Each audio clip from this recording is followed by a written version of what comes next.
میرا گھر کہاں ہے؟ وہ برقع کی حسین رات تھی جب فری نے اپنے گھر کو الوداع کیا اور اپنا پہلا قدم اپنے پیا کے گھر اس امید سے رکھا کہ میرا وہ رکھوالا ہوگا، مگر اسے یہ معلوم نہیں تھا کہ عورت کا کوئی گھر نہیں ہوتا، وہ ساری زندگی مہمان کی صورت میں کاٹ دیتی ہے۔ اس کی سوچ میں بس ایک تمنا تھی، اس کا میاں ہر حال میں اس کا ساتھ دے گا، اور یہ چھوٹی سی تمنا لیے امیدوں کے سنگ وہ اپنے میاں کی ہمسفر بن کر چلی۔ آج جب وہ اس نئے گھر نئے ماحول میں آئی تو میاں کے الفاظوں نے اس کے خواب توڑ دیے تھے، اور وہ سوچنے لگی تھی کہ کیا عورت کی پہلی رات ان کے اصول و ضوابط سے بسر ہوتی ہے۔ جاوید ایک پڑھا لکھا انسان تھا اور فری نے بھی ایف اے کیا ہوا تھا، دونوں کی جوڑی لاجواب تھی۔ اس کی فیملی بہت بڑی تھی اور وہ بھی ان کی کفالت کا ذمہ دار تھا، کیونکہ باپ کو فالج ہوا تھا اور جاوید کی کمائی سے گھر کا سارا نظام چلتا تھا، لیکن اس بات کا اسے علم نہیں تھا۔ جاوید نے شادی کی رات ہی اسے کہا کہ تم اب بڑی بہو ہو، اس لیے گھر کی ساری ذمہ داری تمہاری ہوگی، مجھے کبھی تم سے شکایت کا موقع نہ ملے۔ یہ سن کر وہ قدرے دکھی ہو گئی کہ کیا یہ شادی ہوتی ہے کہ آتے ہی اسے مار دو، اس کے لیے تو ایک نیا ماحول ہے۔ اس کے دل میں یہ بات بھی آئی کہ تم نے تو اپنے سر کا بوجھ میرے سر پر ڈال دیا، لیکن میرے بھی دل کی آواز سنو کہ مجھے میرے مشکل حالات میں کون سہارا دے گا۔ اگر فیملی میرے ساتھ بدسلوکی کرے گی تو میں اس سے اپنی دل کے اظہار کروں گی، مگر وہ چاہتے ہوئے بھی اس سے کچھ نہ کہہ پائی۔ اس کی آنکھوں میں خوف سے آنسو آ گئے اور وہ اندر ہی اندر ان آنسوؤں کو پی گئی۔ اس وقت اسے احساس ہوا کہ عورت کا میاں ہوتے ہوئے بھی وہ تنہا ہے، اس کا نہ تو کوئی والدین کا گھر ہوتا ہے اور نہ ہی میاں کا، بس اس کی ساری زندگی در بدر کی ٹھوکروں کے سوا کچھ نہیں ہوتی۔ آج اسے اپنے سامنے موت دکھائی دے رہی تھی، وہ بیچاری خون کے آنسو لیے اپنی منزل کی طرف رواں دواں ہونے کا سوچنے لگی۔ جو اس کی زندگی کی شروعات ہوئی، گھر کے افراد کے ساتھ گزارا کرنا بہت مشکل تھا۔ میاں نے اسے کبھی بھی جے خرچ نہیں دیا تھا اور یہ بات اسے بہت دل کو تکلیف دیتی تھی کہ مجھے ہر بار اپنی ساس اور اپنے میاں کے آگے ہاتھ کرنا پڑتا ہے، اور وہ اس بات پر بہت زیادہ پریشان تھی۔ وہ اپنے دل کا حال کسے سناتی؟ اس کا اپنے میاں کو اس کے لیے بات کرنے کے لیے وقت نہیں تھا۔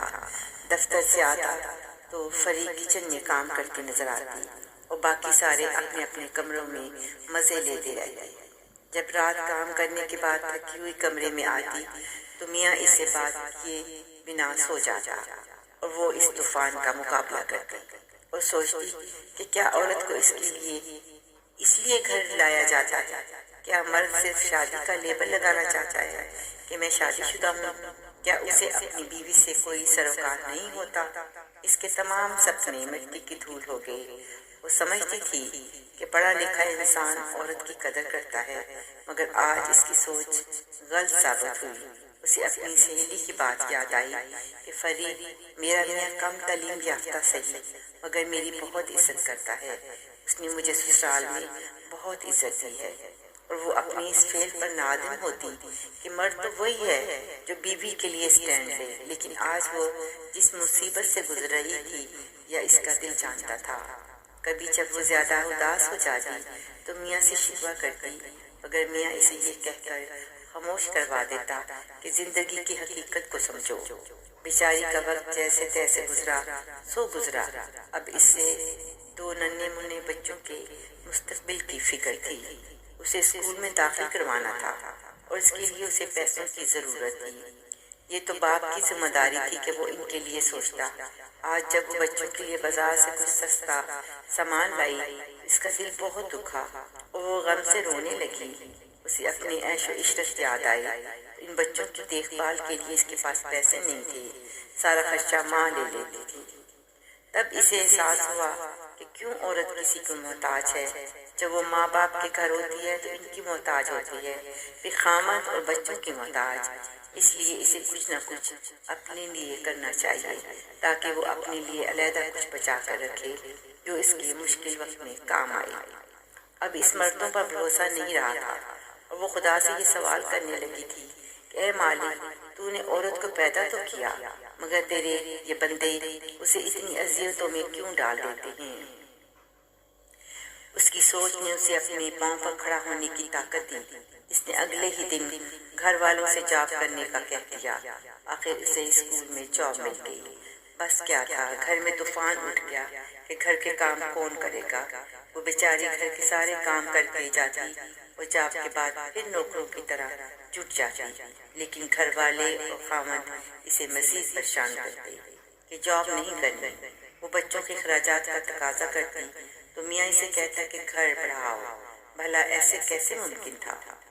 فریق کو اس کی سوچ سے نفرت ہونے لگی تھی اور یوں ان کے درمیان ایک نفرت کی دیوار حائل ہو گئی۔ حالات نے پلٹا کھایا اور اسے دونوں بچوں کے ساتھ ماں باپ کے گھر رہنا پڑا۔ تقدیر کے اس کھیل نے اسے توڑ کر رکھ دیا تھا۔ اس کی ماں باپ کے گھر میں رہتے ہوئے جاب کر رہی تھی، اپنی کمائی کا کچھ حصہ علیحدہ صرف اپنے لیے رکھا کہ اگر یہ اولاد بھی مجھے سہارا نہ دے گی تو وہ ان پیسوں سے اپنی باقی زندگی گزار سکے۔ فریق کے بلند حوصلے اور اس کی سوچ نے اسے پرسکون کر دیا تھا۔ وہ اپنے ارد گرد کے لوگوں کو بھی یہی کہتی کہ عورت کے لیے جاب ضروری ہے تاکہ وہ کسی کے آگے ہاتھ نہ پھیلا سکے۔ وقت دھیرے دھیرے چلتا رہا، بچے اس نے ان کی منزل پر پہنچا دیے۔ اب وہ سکون کے ساتھ اپنی آخری سفر کی طرف رواں دوا تھی۔ اسے کسی سے کوئی گلہ نہیں تھا، اسے خود پر فخر تھا کہ اس کی سوچ نے اسے مضبوط کیا۔ وہ عورت کی بدقسمتی پر ترس نہیں کھا رہی تھی، بلکہ اسے احساس دلا رہی تھی کہ اپنے لیے خود وسائل پیدا کرو، اپنے لیے خود جیو، کوئی کسی کے لیے نہیں جیتا۔ اپنے آپ کو کمزور مت سمجھیں، بلکہ بہادر بن کر مرد کے سامنے کھڑے ہو جائیں کہ ہم کسی سے کم نہیں اور ہم تمہارے محتاج نہیں۔ جب مرد عورت اور بچوں کو وہ مقام نہ دے سکے تو عورتیں وہ مقام پیدا کر لیتی ہیں جہاں ان کی عزت ہوتی ہے۔